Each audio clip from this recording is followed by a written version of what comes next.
এলাকায় আধিপত্য বিস্তার ও দখল নিয়ে ব্যাপক সংঘর্ষ হয়েছে নারায়ণগঞ্জের রূপগঞ্জে।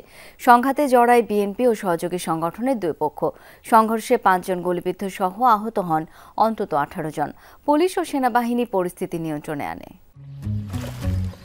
এখন তো জীবাণুদের থেকে বাঁচালে সারাদিন কে বাঁচাবে? ডেটল বাঁচাবে। ডেটল দেয় জীবাণুর বিরুদ্ধে 12 ঘন্টার সুরক্ষা বলয়। সুরক্ষার বিশ্বাস থাকুক দিনভর।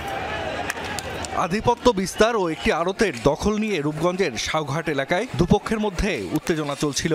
এর জের ধরে বাধে সংঘর্ষ, রণক্ষেত্র পুরো এলাকা। স্থানীয়রা জানায় শাওঘাট এলাকায় 10 বছরের চুক্তিতে মুজিবুর রহমানকে একটি আড়ত ভাড়া দিলেও সেটি 3 বছরের মাথায় দখলে নেয়ার চেষ্টা করছেন জমির মালিক সেলিম প্রধান ওরফে ডন সেলিম। তার পক্ষে অবস্থান নেয় জেলা ছাত্র দলের একটি অংশ। অন্যদিকে উপজেলা বিএনপি ও সহযোগী সংগঠনের আরেকটি পক্ষ অবস্থান নেয় মুজিবরের পক্ষে। সেলিমের লোকজন আড়ত দখল নিতে গেলে শুরু হয় সংঘর্ষ। সংঘাতের জন্য একে অন্যকে দুষছে দুপক্ষ। সেলিম ভাইয়ের আড়ত, যে আপনারা জানবেন হাইকোর্টের মধ্যে ওনাকে এটা দিয়েছে। এই আড়তের মধ্যে অনেক চাঁদাবাজি করে ওরা।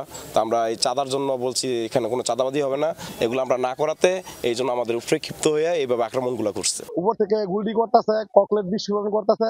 আসলে এই সেলিম প্রধান হইতেছে আপনার আওয়ামী লীগের কিছু সম্রাট ছিল।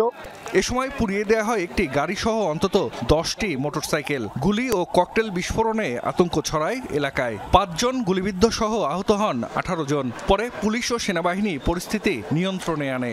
দেশে একটা বিশেষ অবস্থা চলছে, এই অবস্থায় এই সমস্ত বিষয় একেবারেই গ্রহণযোগ্য না। যেই করুক, যারা এই ঘটনায় জড়িত থাকুক, আমরা অবশ্যই তাদের বিরুদ্ধে আইনগত ব্যবস্থা গ্রহণ করব। ল্যান্ডের মালিক যিনি, উনি দাবি করছেন যে উনি 10 বছরের জন্য কাউকে লিজ দেননি। আর যারা এখানে দোকানদার রয়েছে তারা বলছেন যে 10 বছরের জন্য তারা দলিল মূলে সেখানে লিজ নিয়েছেন।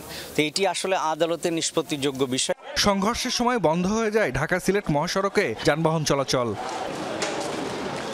জাহিদ হাসান, যমুনা নিউজ।